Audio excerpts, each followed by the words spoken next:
Very hot topic, transparency. What is it? What isn't it? You know, what are the challenges? What are the hurdles? What can be done to bring true transparency to the market? Because you cannot have complete healthcare consumerism if we don't have the transparency question answered. My panelists today are Don Beringer with CareTrader, Bill KAMPINE with the Healthcare Bluebook, Donna Smith with Fair Health, and Eric Berger with Compass. And good to have them with us. I'm going to have to do each of them do a brief self-introduction on themselves, the organization, and give you kind of their perspective on where they see the space right now and what lies ahead. I'm Don Beringer, and I'm the Chief Medical Officer at CareTrader and the founder of the company as well. I'm a practicing orthopedic surgeon for the past 18 years, and I'd like to think that brings some perspective to this issue of transparency and consumerism in healthcare. My name is Bill KAMPINE. I'm the co-founder of Healthcare Bluebook, along with Dr. Jeff Rice. I'm an economist by training. I'm responsible for our healthcare economics and all of the pricing and the mathematicians and the analytics that go into the work we do.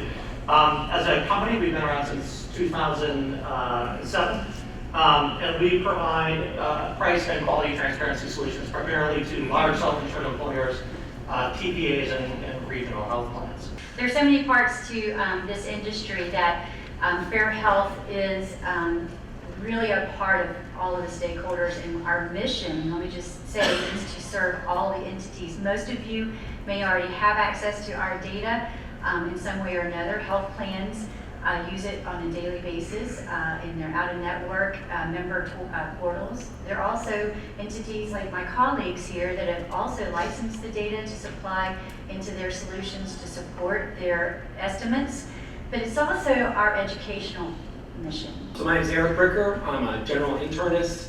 I did my training at Johns Hopkins in Baltimore, Maryland. I'm a co-founder of Compass Professional Health Services. I want to thank Don and the IHC for putting together a great conference. I want to thank all of you for coming. Consumerism is hugely important.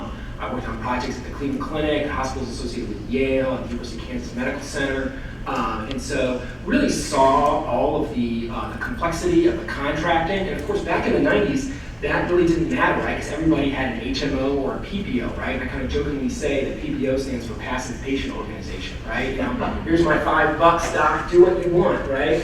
But then that became a real problem when consumerism and consumer-directed health plans came around, where the co-pays went away, and I got this card, I'm going to swipe it, there's going to be some sort of mysterious amount that comes off of that card. And so if you're going to be a healthcare consumer, there's a missing piece. And I need some sort of tool or skill or ability to help me navigate the healthcare system, and especially around pricing and pricing transparency. So we have to cut ourselves a break in terms of not expecting curation. Now, we need to help our patients and our employers understand metrics and understand which metrics matter or not. That whole steerage and the commitment to the volume-based pricing, it never has worked.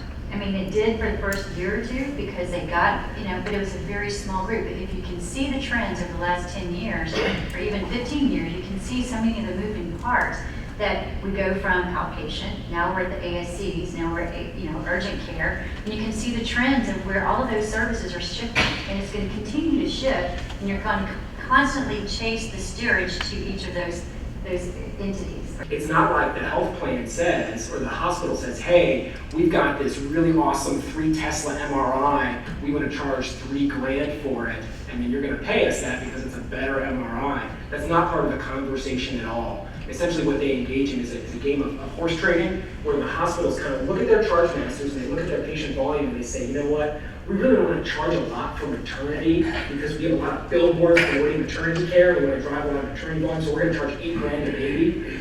Insurance network comes back and says, okay, but you've got to give us something somewhere else in the contract. And they said, okay, well, we'll do our MRIs for $800. And you say, okay, that's a pretty good deal, right? And so you mix and match that across ER services, across outpatient surgery, across endoscopies, and what happens is that the insurance network has a net discount of 50%. And that's what they tell the employers in the community, oh, we got a 50% discount with this health system, right? You go across town to the competing hospital system, they have the exact opposite scenario. This is a big shift to turn. 3 years ago, we weren't even having this type of discussion. True. you know, people were moving. We have to make sure the ship is turning and going in the right direction. There are major problems, major obstacles. I mean, this is an old, archaic system that we're trying to change.